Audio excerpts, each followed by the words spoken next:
Luis Enrique's plan? Well, it's about to be torn apart in the first 45 minutes of the upcoming match day. Right then, family, to understand all of this, Donnarumma would be in goal, alongside Marquinhos, with Pacho once again missing the match. Many are saying this would have been a completely different game if Pacho had played. Let me know your thoughts in the comments. But the truth is, Beraldo was set to partner Marquinhos at centre-back. That meant Hakimi and Nuno Mendes took the full-back positions. And now, we've got to talk about the defensive error made by Luis Enrique, one the Chelsea side would ruthlessly exploit in their 3 goals. I'm telling you now, it was absolute madness. So, in midfield, we had Vitinha, Joao Neves, and Fabian Ruiz. Nothing new under the sun. Really, Dembele as a central striker, Maresca out on the left wing, and the talented desired duo out on the right. Now then, Enzo Maresca's Chelsea had studied PSG's movements down to the tiniest detail, and just look what happened. In goal, we had Robert Sanchez, and if you check the SofaScore app, aside from Cole Palmer, who was undoubtedly man of the match, Robert Sanchez stood out as one of Chelsea's top performers. With 6 saves, 5 of them on target. This Chelsea win wouldn't make sense without recognizing his contributions in goal. Back to the tactical board, Chalobah lined up at centre-back, Malo Gusto at right-back, Cucurella on the left, and Colwill completed the defensive line. Moises Caicedo and the one and only Reece James formed the double pivot. Yes, family, we all know Reece James' natural position is right-back, but in this system, Maresca wants him tucked in next to Caicedo, and I'll explain why in a bit. So, Enzo Fernandez played as the attacking midfielder, Pedro Neto out on the left wing, Cole Palmer on the right, and Joao Pedro as a centre-forward. Now, when we dig into the advanced analytics software, we see that in the first half, Chelsea heavily utilized Reece James, Malo Gusto, and Marc Cucurella. Make sure you pay attention to the average positioning. It's absolutely key. But when we switch to the second half, the entire match dynamic changed completely. And it's all explainable. Maresca controlled the match from the first whistle to the very last with pinpoint precision. Look closely. Family, when Chelsea needed to defend, they did something brilliantly. Something PSG failed to do. In fact, you could summarize this entire match as Chelsea did this perfectly. PSG didn't do it at all. And that this is the same tactical principle. Whenever Chelsea had to defend, Joao Pedro and Enzo Fernandez dropped into a 4-4-2 shape, joined by Pedro Neto and Cole Palmer.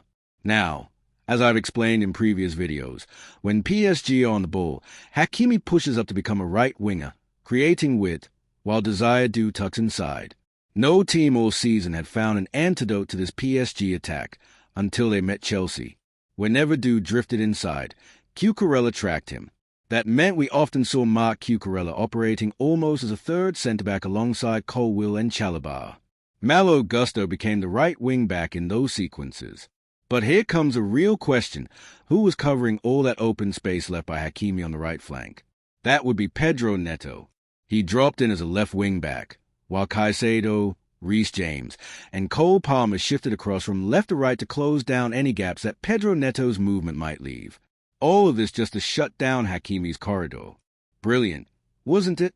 Now, when Chelsea attacked, they did so in this fashion, Pedro Neto darting down the left at full speed. Same with Cole Palmer and Malo Gusto on the right. You'd think, given how much Hakimi bombed forward, Pedro Neto would exploit that space and all the danger would come from that side. But actually, it was the opposite.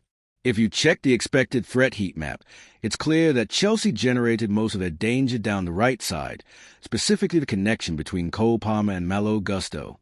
Many are blaming Beraldo or pointing out that Nuno Mendes had an off day, but there's one detail no one is talking about, and it's absolutely key to understanding the 3 goals Chelsea scored. Right then, family, everything happened down that right-hand side. When Chelsea were on the attack, Cole Palmer, theoretically the right winger, kept drifting inside, exactly the same as Du was doing for PSG. But in Chelsea's case, it was Malo Gusto providing the width out on the right. Now, PSG's defensive line featured Nuno Mendes, Beraldo, Marquinhos, and Hakimi. But since Joao Pedro was occupying both Beraldo and Marquinhos, that created a numerical advantage on Chelsea's right between Cole Palmer and Malo Gusto up against just Nuno Mendes. Normally, To neutralize that overload, the winger, in this case, Kvaratskhelia, would be expected to track back. But in this match, he didn't. Time and time again, we saw Chelsea launch quick transitions. Palmer would pick up the ball, cut inside, and then Gusto would overlap down the right flank, leaving Nuno Mendes totally unsure what to do. If he stepped to Palmer, then Gusto would be completely free, bursting through unmarked. But if he stayed with Gusto, then Palmer had all the time in the world in Zone 14, the most dangerous area on a football pitch. Now, many are asking, why didn't Nuno Mendes just stay with Gusto and Beraldo step up to mark Palmer? Fair question. But here's what would have happened. Joao Pedro would have immediately made a run into that undefendable space behind them, exactly like he did on the third goal when he chipped Donnarumma with absolute class. And let's not forget, neither Vitinha, nor Fabian Ruiz, nor Joao Neves managed to get PSG's midfield ticking, and that was entirely down to Chelsea. Let me break it down simply. Even though Chelsea scored all 3 goals following the same tactical pattern, PSG never really had a chance to mount a comeback. Chelsea were defending in either a 4-4-2 or a 5-3-2 shape. Joao Pedro and Enzo Fernandez were up top, Cole Palmer on the right, Reece James and Caicedo in the pivot, and Pedro Neto on the left. When Hakimi bombed forward, Neto dropped into that left wing-back role. But what really made the difference was Chelsea's high pressing. When PSG tried to play out from back, Joao Pedro and Enzo locked onto the 2 centre-backs. Pedro Neto tracked Hakimi, and Cole Palmer took care of Nuno Mendes. That left PSG's 3 midfielders seemingly in a numerical advantage over Chelsea's 2. You'd think PSG should have been able to progress the ball. But Enzo Maresca had it all figured out. As soon as PSG tried to build, Caicedo and Reece James would step out and press Joao Neves and Fabian Ruiz. If Vitinha dropped deep to receive, one of the Chelsea pivots would go after him too. That meant one PSG midfielder, usually Neves or Fabian, would be left free on paper. But that's where Chelsea's high defensive line kicked in. Maresca pushed the back line up to the halfway line. So even if one midfielder was momentarily free, Chalobah or Colwill could step into midfield to mark him instantly. That meant no one had space between the lines. But of course, the risk of such a high line is the space in behind. And I'll be honest with you, I was nervous. PSG had Dembele, Kvaratskhelia, and Du ready to burst into space and cause real damage. But it just didn't happen. The PSG forwards were completely off their game. And Chelsea won the Club World Cup 3-0, delivering an absolute tactical masterclass against Luis Enrique's PSG. Now, family, what surprises me most is a performance from Cole Palmer. If we look at his best moments from the match, you'll see he was heavily involved both in midfield and the final third. He was constantly threatening through that inside channel.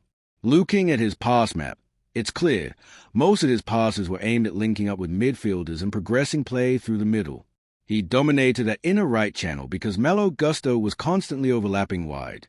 Now, on the flip side, let's look at Vitinha, usually the brain of PSG's midfield. But when we check his top 10 passes in this match, it's clear he was well below par compared to his usual standards. Most of his best passes didn't even reach the penalty area, and barely any made it to Zone 14. I don't know what you lot think. Was Vitinha just poor on the night? Or was the real problem Beraldo? Or Nuno Mendes? Now, family, let's just sit for a moment with that last thought. Vitinha, the man who was supposed to orchestrate PSG's possession, the deep-lying playmaker, the tempo setter, the player who, in League One, looks like a metronome with a bit of samba. But against Chelsea, that samba turned into static noise. Let's not sugarcoat it, Vitinha was completely overwhelmed. You only need to look at his pass distribution to understand why. The majority of his passes were lateral, safe, or, even worse, backwards. Now, don't get me wrong, keeping the ball isn't a crime. But when you're chasing a 3-goal deficit in a final, and your team's most intelligent midfielder is avoiding Zone 14 like it's cursed, you've got a real problem. Let's focus a bit more on that. Zone 14. That golden patch just outside the opposition's penalty area.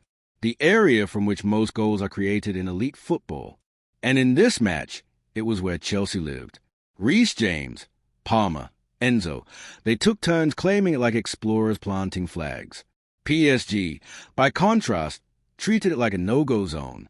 Every time Vitinha looked up and saw that little pocket, he'd already feel Reece James breathing down his neck, or Caicedo snapping at his heels like a pit bull.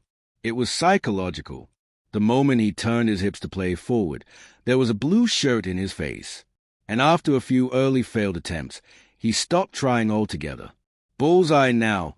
Tactically, this is where Maresca's genius really showed. Most managers would press high and hope the midfield reads a cue. But Chelsea's pressing was not reactive, it was orchestrated. Every trigger was calculated.